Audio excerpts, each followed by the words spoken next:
Thank you. Everybody knows that women are too sensitive, right? This is an awesome way to start a talk. In reality, though, the statement's completely ambiguous. You have no way to tell what I actually mean by that other than the fact that we're here, because you don't know me. And that's the problem with ambiguity. Without a context to understand what I mean, you make it up in your own head. And that's the challenge of just about everything we have in our social experience. When you have a child who comes into a school, do we assume simply because we have good intent that the context of that school is safety for them? If you have a woman who comes into a new organization that's male-dominated at the top with a history of sexism, Silicon Valley, is the expectation that she's going to suddenly just feel safe there and thrive? Well, there's a reason that we now look at dropout more like pushout. There's a reason that historically women leave Silicon Valley companies at twice the rate of men. And it's all about context. But seriously, if I said women are overly sensitive, gay people flaunt it, immigrants steal our jobs, prove to me I'm wrong. You'd be hard-pressed to do it. You could throw facts at me. You could throw some science, some research. You could give me quantifiable reality. And if I don't want to see it, I'm not going to see it. If what you're telling me is something about my belief system, about my sense of identity, about what I believe to be right and wrong, and it's embedded in who I am, it's not getting through. When I was in grade 5, there was a man who made it through. I remember it most clearly when we did the Egyptian unit, because I really didn't care if we were studying the War of 18 whatever, or the Battle of Britain. But when we did the Egyptian unit, mysteriously Leeno got interested. When we did the Egyptian unit, I was so engrossed. I would sit there. My parents would send me to bed. I would crawl under the covers with a flashlight, take out my little book, draw a sarcophagi. I could practically read hieroglyphics by the time we were done that. One day, Mr. Elliott came into class, and he said, "Kids, I got good news and I got bad news. Which one do you want first?" Well, because we're stupid, we say the good news first, because we get to sink down with the bad at the end. But good news first. I got tickets to see King Tut. The King Tut exhibit was coming through for 2 months in 1979 to the art gallery. Here's the problem. Here's the bad news. I don't have enough tickets for everybody. So either we draw names out of a hat, or none of us go. What do you want to do? We decided to draw names out of a hat.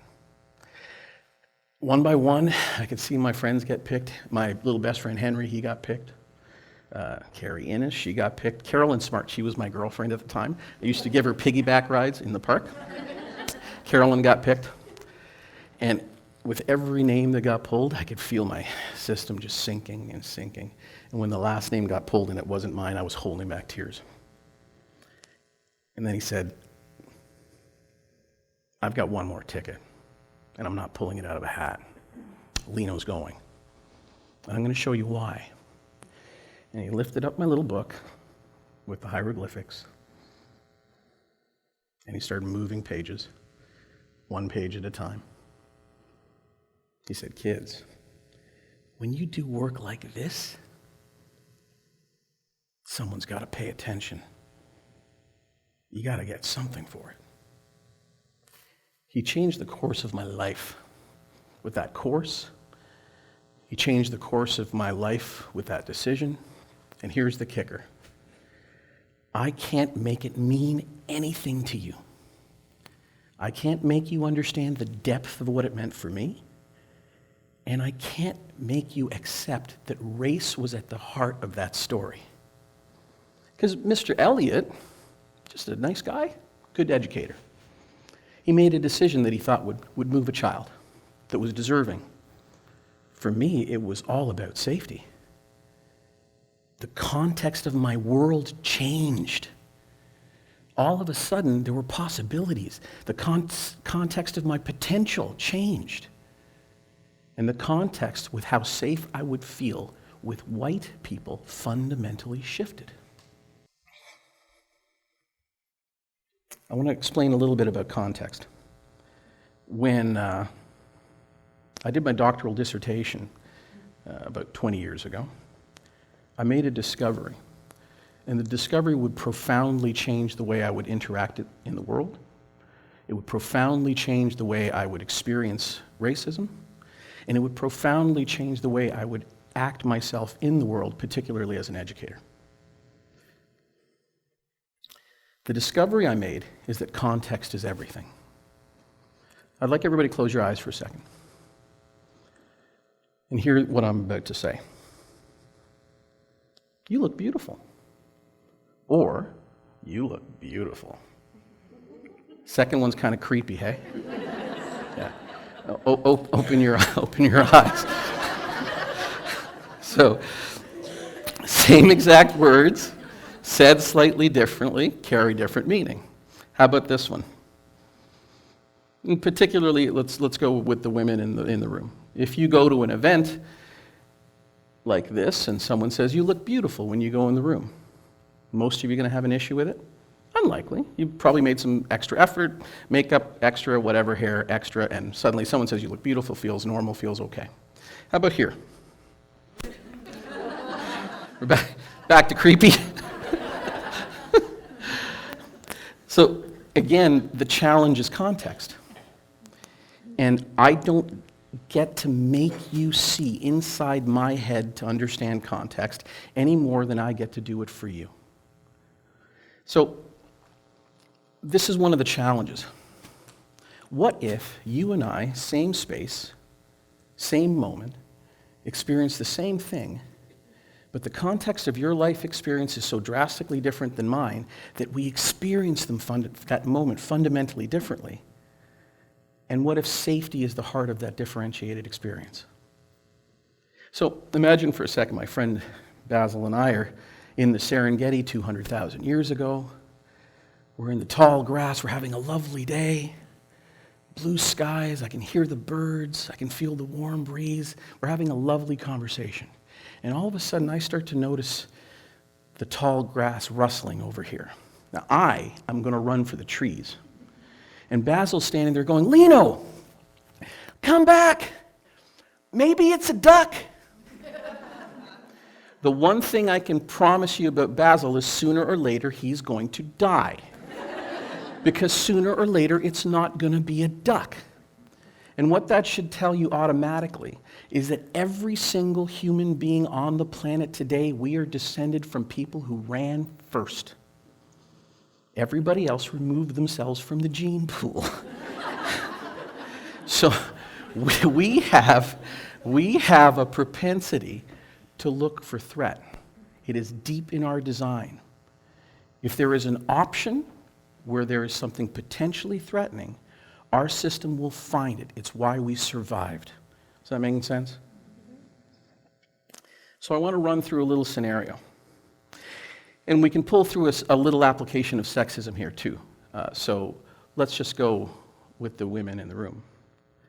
Imagine you're in your own home at night, doors locked, windows locked, alarm system on, if you have one, and you hear a creak or noise somewhere in your home that you can't identify. There's a good chunk of you who are going to feel a stress of fear, yeah? Now, the first thing that happens in your system is this lovely little piece of brain called the amygdala sends a lovely message, powerful message, straight through the entire system with one simple concept. Shut it down! So you can figure out what it is. And then your little associative brain starts to make sense out of it. What's the noise? Is it the dog? I don't have a dog. Is it the cat? Cat doesn't make noises like that. Could it be a creaky house? Maybe. Could it be? And the second you get to could it be somebody in the house, every CSI episode you have ever seen filters into your brain. until you get it down to the one that seems most likely. Then it kicks in. Heart, boom, boom, boom, boom, boom, boom, boom, boom, boom, starts palpitating. Breathing starts going short and shallow. Blood starts running to the skeletal muscles in your legs, preparing you to run. And then you nudge me, honey, what's the noise? First I have to wake up because I haven't been geared through a lifetime of socially learned fear to even hear the noise. First I have to wake up, and then my brain has to process. Cat, yeah, doesn't make noises like that. Probably a creaky house. Honey, it's just a creaky house. You can't always feel like that. You gotta be strong. I'm trying to help you. You should be grateful, right? I'm trying to help you see it the right way.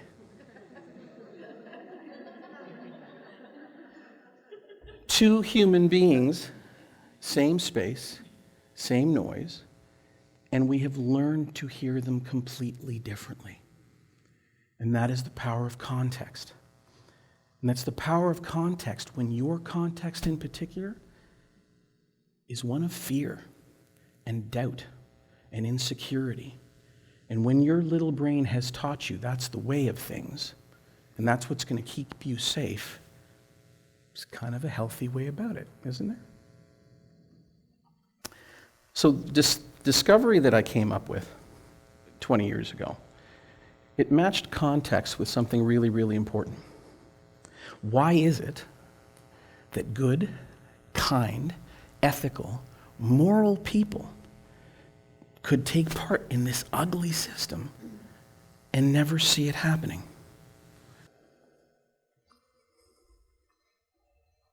Discrimination, abuse, chronic abuse, and social oppression.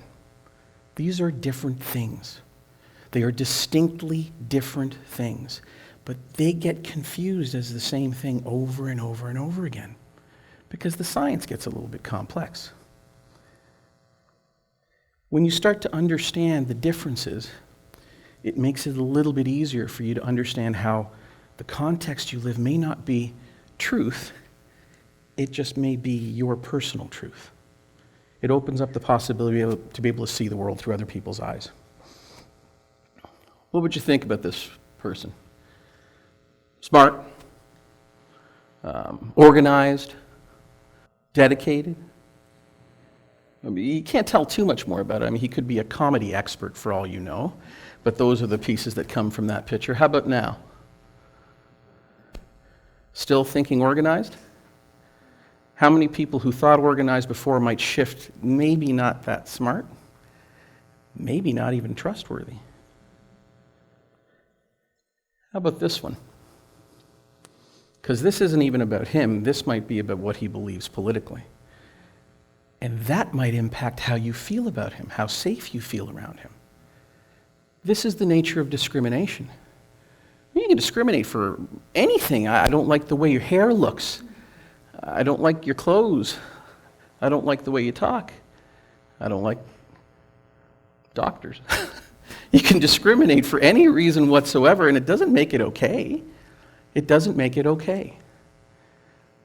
But it doesn't make it social oppression. Discrimination is time-specific and space-specific. It's only going to happen to this guy when he takes off his smock. It's only going to happen to him if he wears that particular shirt. And he made the choice to put the ink on. For the women in the room, where do you get to go to avoid sexism? Social oppression is the lack of option. Then we got to talk about abuse. For anybody who's ever had a micromanaging boss, if it was a Monday to Friday job, 9 to 5, I can tell you when your stress starts. Sundays between 3 and 5 o'clock. Because on Sunday between 3 and 5 o'clock, that same little piece of brain sends a lovely little message that sounds like this. You're going to have dinner, you're going to watch a couple shows, then you're going to go to sleep and you're going to wake up and go back there. And it starts to put your system into an elevated baseline level of stress, preparing you for the next event. It's called hyperarousal. So you can have systems of abuse. They tend to be space specific because they only happen between you and that particular individual. Time specific only happens here and there when you're there with that individual. But that individual's got to have a little bit of power over you. Organizational power is the easiest way to see that, right? Short-term bullying, too. Now then there's chronic abuse. This is different still. This occurs in homes. This occurs when the system goes on and on and on. See, chronic abuse isn't time-specific. It can feel like your whole life, and it can go on your whole life.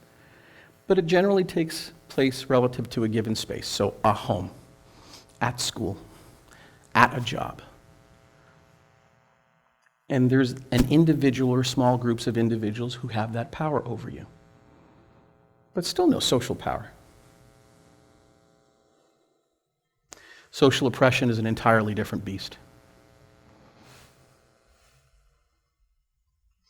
It's not time specific, it goes on your whole life. It's not space specific, it can happen anywhere. There's a whole group of people who can do it to you. And then there's the social world. The magazines you read, the TV you watch, intimate environment, casual environment, social services, the justice system. You don't get to escape it. And what I want to offer to you is, what if you could create spaces where people could escape it? Where the context of that space was one of safety. Where they walked through the doors and say, I can reach my potential here because I believe I am safe here. People will stay. People will thrive. And we can do that. Thank you.